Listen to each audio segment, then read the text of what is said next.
Dear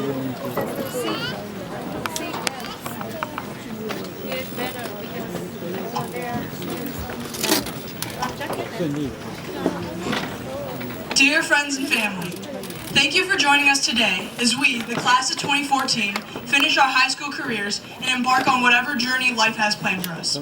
Yes, we have indeed made it. Now, you may think it's a bit cliche for me to joyfully stand here and say we've made it, because in reality, many of us have not truly been threatened with the notion we might not graduate. In fact, Saratoga High School boasts a near-perfect graduation rate. But don't let this statistic fool you.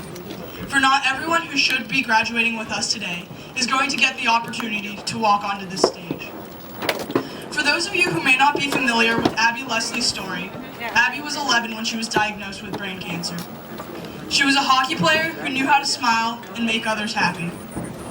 I met Abby at the beginning of 6th grade, and one of my most distinct memories of her was how she would always share her gushers with me at lunch, even though she loved them too.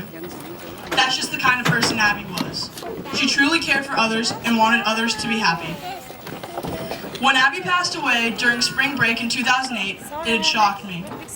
The news shocked me because in the back of my mind, I always held the glimmer of hope that the doctors were wrong and she would make a full recovery.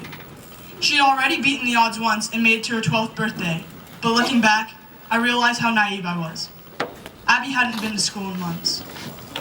Abby's passing was my first true taste of how harsh reality could be. Up until that point, I was sheltered. I had my hand held through elementary school. Life handing me a lemon was my mom not buying me a cool new toy or not being first in line to hit a piñata. I distinctly remember my mom walking into my room and sitting down on my flowery bedsheets, telling me the tragic news. I nodded my head as my mom embraced me, but I shed no tears. It didn't seem real. It wasn't until a few days later, when I sat down at Abby's funeral and saw the endless happy pictures of her with her family and friends, that it finally hit me. There were going to be no more smiling group photos. Abby would be forever immortalized as a child. It was ironic to be looking at these toothless, grinning photos during such a sad time, but it exemplified how precious it is to spend time with others. I could not stop crying as I watched the slideshow of Abby's short life. Her smile would never be in another picture. There would be no new stories to tell about her. She would never attend another hockey practice. So the next time you feel yourself drifting through life and thinking that there's not much meaning to it, I beg you to remember everyone who had their life stolen from them too early. Remember how lucky you are, no matter how terrible your life may seem at the moment. Even the simplest, most tedious chores like finishing homework or washing dishes should be cherished, for they are unique. Life is fickle, and sometimes things that we see as certainties, like walking across the stage and graduating, might not happen. So make the most of what you're given, and remember these wise words of Dr. Seuss.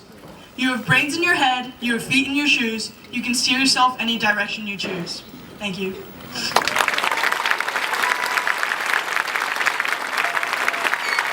Bravo, Mandy. And now, please welcome the evidently long-lost twins, Mohit Subarao and Jason Lee.